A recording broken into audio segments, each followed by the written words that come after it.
What's going on, guys? It's your host Zirum here, and welcome back to the Cobblemon world, where every block holds a secret, and today, the secrets get big. Legendaries have awakened from the depths of ancient temples to the peaks no player has ever climbed. Creatures of myth are finally roaming the world.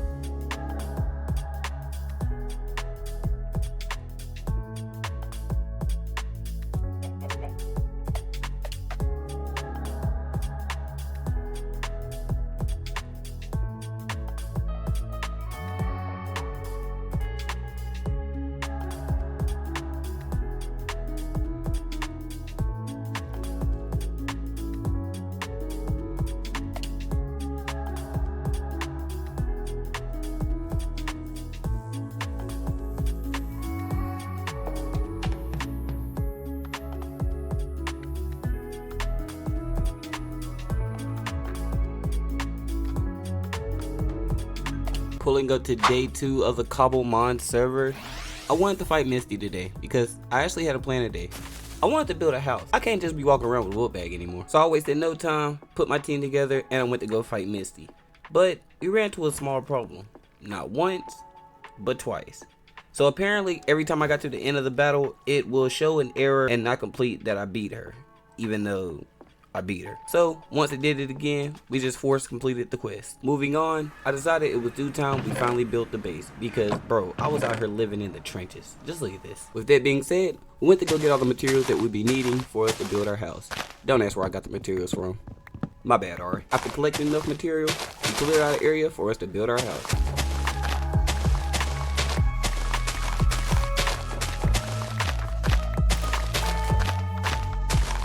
I'm gonna be honest, since we have a lot to do in this video, I'm gonna just do this quick edit real quick. I suck at this shit. After completing the build for our house, we started to take everything from outside and move it inside.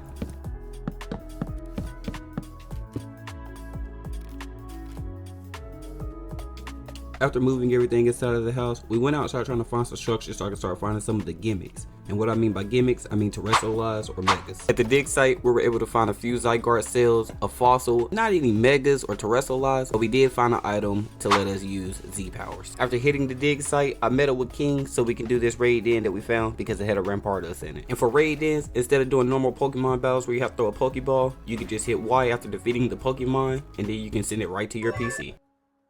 And as me and King was flying around after fighting the raid den, we got our first legendary encounter of the episode, Moltres.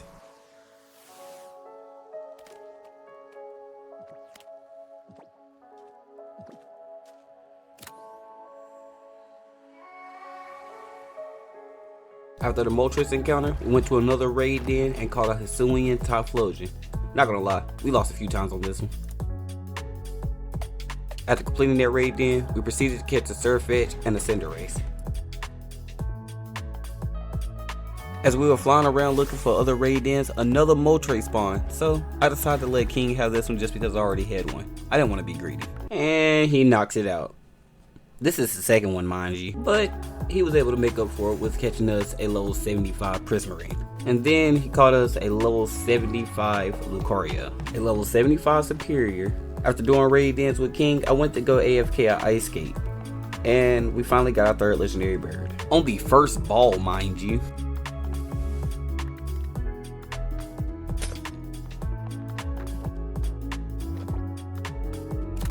I found an observatory in the woods, and it gave me a few Zygarde cells, Z crystals, and I was able to catch a Rotom here. And one of the main favorite and important encounters we got out the raid dens was my Dragapult. After making it back towards spawn, I evolved my Scyther into a Cleavor as well. I also went and caught me a Cyndaquil because I knew I was going to be needing it for a future quest.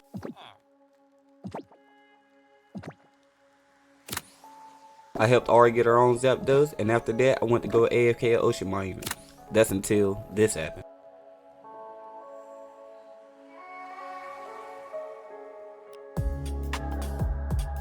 When I tell you I wasted no time, bro, and hopped straight into this fight, I could not let this thing escape. We caught it though. I immediately went home to go pull this thing out the PC, but then I ran into a shiny Mareep and a gouging fire at the same time.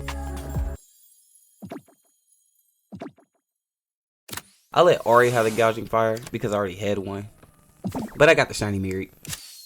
I showed Ari the Lugia I just captured, and I think the message got across pretty nicely. Later that day, me and King decided it was time for us to progress with our quest, so we made our way to Cordelia Cave after beating the second gym leader. We fought the NPCs we found down there until we ran into the side quest. The side quest, once we beat him, allows us to get our very first fossil of the series, quest-wise anyway. We kept pushing forward to the cave until we ran into an NPC named Makasa. And when I tell you this team he had was insane, bro. Like, bro, what could I do to this team? This man had a Thundurus, a Landorus, a Zapdos, a Moltres, a Aerodactyl, and a damn Corviknight. And they're all level 100. Spiritomb for the win. After defeating Markaza and his old friend, we completed the quest and received a shiny Aerodactyl. I'm probably not going to use it though, to be honest. But moving on to the next town. After making it through Cordelia Cave, we have finally arrived in Toro Town, the home of the third gym battle. But there's a few things we need to do here first. The first thing we need to do, we had to evolve 3 different Pokemon before progressing in Toro Town. But as I was evolving my Pokemon, a Tornadus spawned. You know we had to catch that. King had a problem with the quest, so I went to go try to help him while Tornadus was in a Pokeball, but when I came back to capture him again, he despawned, so we progressed. After evolving 3 different Pokemon, we made our way to Striker to speak with him. And apparently, it's been this crazy group of criminals that's been going around the entire region causing chaos. And now, they're in Toro Town trying to destroy the power plant. And what Striker wanted us to do, he wanted us to go to the power plant and try to stop them before it's too late. Not gonna lie, once we got there, I thought I was gonna be fighting a pretty strong group of people. Nah, their teams are pretty weak. Until we got to the captain. But ultimately, we took our team down with no problem at all. We could have been done with the quest line, but I had to wait on King again because he kept skipping. So I had to wait for him to complete this entire part of the quest line again. But eventually, we finally both did complete the quest and made our way back to our Striker so we could collect our rewards. Now that we have everything done in Toro Town and we got rid of the criminal organization team, let's go defeat the gym leader. We made our way to Watts' gym and we initiated the battle. And that's how I knew this gym was already on some bullshit. Because how in the absolute is a Garvantula faster than a 10% Zygarde? Make it make sense. So after Garvantula destroying my 10% Zygarde, I threw out my boy Spiritomb, an absolute god of a Pokemon, and for some reason I didn't know that. And with my boy Spiritomb, not gonna lie, we gotta smack this team. It wasn't no threat at all after that. Not gonna lie, if Spiritomb keeps this up, this ain't about to be my ace for sure. After defeating all the fishermen on the dock, we got on the yacht and set sail to Lucent Island, home of the Battle Academy. There we'll be fighting some strong trainers and doing some crazy side missions. After making it to the core of Lucent Island, first thing we seen we needed to do was go talk to the professor of the Battle Academy so we can do its trials and be enrolled into the class. After starting the trials, the first thing the professor wanted us to do was to defeat the 5 trainers on the island. We ran into Brendan, but I thought I'd just save him for last, honestly. So we just fought this guy in the garden, and he popped out on me with a level 6 Nincada. So I thought this was gonna be fairly easy, honestly. Until we literally battled the very next trainer. And once I seen the level difference and the Pokemon difference of the trainers, I just knew this was only going to get harder from here. We moved on to our 3rd trainer, and it seems I was right. And after seeing the level of this Blissey, I threw out the only thing that I thought that have a chance to actually win in this fight. We managed to take down the +6 sassy bulky Blissey, and then the man threw out a shiny Skarmory, and then a Dragonite, and then a Quagsire. I wasn't too really worried about the Quagsire, but the Dragonite and shiny Skarmory, oh yeah, that's insane. We managed to take down his Slowking and the rest of his team, and then we progressed to the next trainer. And I thought the first one was hard. No. This one, I couldn't even get past the first Pokemon. My man's started off with a roaring moon. That battle was the first time a trainer actually 6-0'd me. It's fine though, his team was broken, but that didn't deter me of anything. So we went inside the Battle Academy to challenge Brendan. He was no better. I got whooped by him too. Let's go do something else. Moving on, I made my way to the Spawn Pokemart because the Spawn Pokemart sells more items than any other Pokemart in the map. But I wanted to see that they sell Sharkbeaks, because if they did, I can craft a Mega Dragonite. And unfortunately, they didn't sell them. So that means we have to grind for one for killing Pharaohs, Spearows, or Doduos. Let's go find a Savannah. After stopping by a village to see can I find any Pidgeys there, and then noticing you can't get a Sharkbeak from a Pidgey, I was about to leave, and right before I was about to leave, a shiny Youngblood spawned. So we captured that really quick. Moving on, there was a savannah not too far from the village that we just left. So now that we're here, it's time for us to farm Spearows and Pharaohs so we can get a Sharkbeak.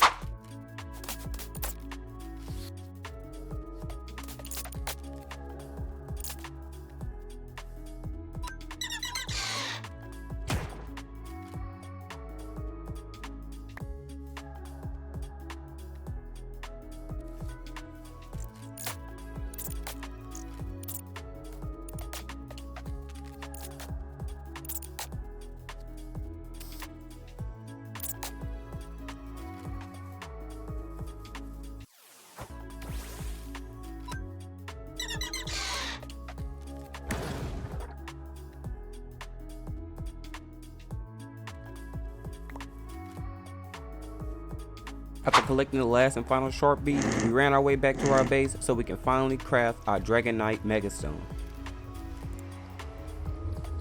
And after giving Dragonite the Megastone, I was ready to see what it looked like in battle. Hold on, something ain't right. And after fixing some small technical difficulties, we finally got it to work.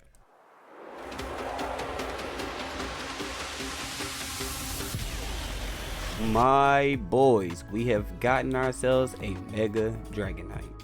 After receiving the Mega Dragonite, we made our way back to our base and I started to expand my berry farm. I wanted to start building a Pokeball factory really soon on the server. But before doing that, I will need to get a lot of apricorns first. After completing the berry farm, I decided I will clear out my backpack because this right here is just a mess. And while I was sorting through everything in my backpack to go through my shulker boxes, we got a next legendary of the season, Ho-Oh. I shifted through all of my shulkers to find my Pokeballs and then we set off to go capture Ho-Oh. And bro, my luck is insane. I literally didn't cut just to show you I caught him on the first ball as well. I was getting more materials for the Pokeball factory I will be building later, and then a Tapu Lele spawned. I'm going to catch every single legendary I see, and since I caught 2 legendaries, I looked up the spawns to where to catch the legendaries, and I seen that I can get a 100% Celebi while standing in a warped forest. So we went to go get that. So we stood here in this godforsaken blue forest until he finally appeared. So we located it, put it to sleep, and added it to our team. I made my way to the end because King wanted to spawn Rayquaza, but honestly, I was a little confused on what he was doing because I'd never seen anybody spawn Rayquaza this way. And then it clicked. He was following the wrong guide. He was following the Legends Untold guide. But we are using a completely different add-on for Cobblemon that adds the legendaries inside the game through structures instead of spawns. So after being completely disappointed, the both of us by the way, I made my way to the outer ends, and right when I got there, an Xurkitree spawned, a Ultra Beast.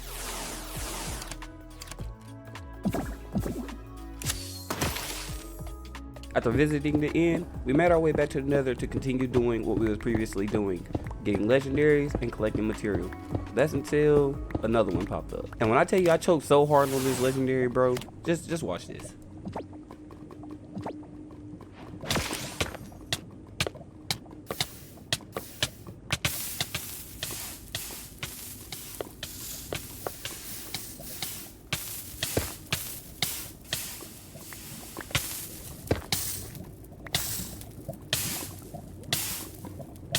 Yep, I killed it and almost took myself along with it. I'm getting out the Nether, bro. Pulling up to day 3 of the server, I started off the day with some smooth fishing until I caught this weird magic carp. Not gonna lie, we caught quite a few until this happened. Now I'm not gonna lie, I have no idea what a Pekka Run is, but it was a mythical Pokemon / legendary, so I had to have it. After catching the mythical Pokemon, we continued fishing until we caught what I came here for all along, Totodile. Y'all don't know how long I've been wanting this Pokemon. After getting everything I wanted out the swamp, I made my way to a Stony Peaks biome because I wanted to get my own Roaring Moon, but I got a shiny Skiddo instead. Unfortunately, we didn't catch the shiny Skiddo. I don't know why I'm losing so many shinies, honestly, bro. But we seen the structure out in the water, so I went to go check it out, and there was a Rotom here. So I caught it to make this my 3rd Rotom. I made it back home because I wanted to start building a storage unit until a Zapdos appeared. But instead of capturing this one, I wanted to knock it out to see can I get another star. And I don't know what's going on with my luck, but I got it on my first try. This is something King has been trying to do for like the past 10 legendaries he's seen. While I was building my storage unit, a shiny Houndour appeared, so you know I went to go catch that as well. Later that day, a wild Tornadus appeared right behind Ari base, so I went over to capture that as well. I don't know why every time I try to go off and go do something, a shiny or a legendary spawns, bro. It's just keeping me at the base. So we back here again. Let's try this one more time. We were starting to build the base. Bro, I give up. You know something crazy? The bad thing is, I think I already have one of these. After catching the shiny Miri, I gave up on working on the storage unit for now because it just wasn't gonna let me do it. So I went over to King's base because he was about to get his level 1 Mewtwo. It's funny to say level 1. Afterwards, I challenged Ari to a fight, but I used a different team instead of my normal team because I wanted to make a team out of the Pokemon that I've been catching throughout this entire episode. So I met her at the spawn, went to the battlefield, and then we had our battle.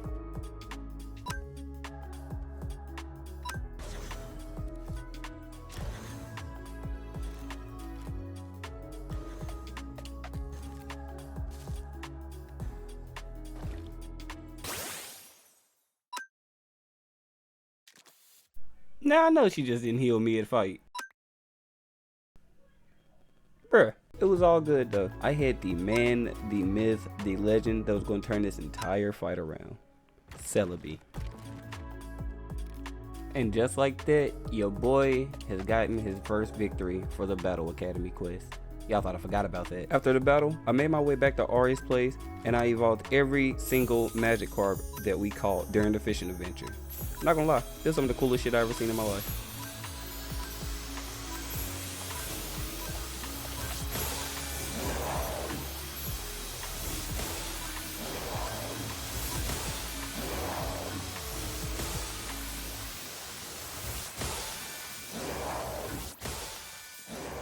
Not gonna lie, out of all of them, this white one is the hardest. And to end off the episode for our second battle, we challenged one of the strongest trainers on this entire server, King. This battle, it went kind of smooth through his spirit too, I'm not gonna lie. Like, this thing literally knocked out the entire rest of his team with ease. Not a single bit of damage taken. Oh boy, I know he's mad. And with that being said, guys, that's gonna wrap up this episode of Cobblemon Evolutions. If you guys did enjoy this episode, please be sure to smash that like button, comment down below what legendary I should catch next. And if you want to be notified for every future video, be sure to subscribe and turn on that ringer notification bell. Without further ado, it's been your host Zirum, and I'll see you guys on the next one. Peace out.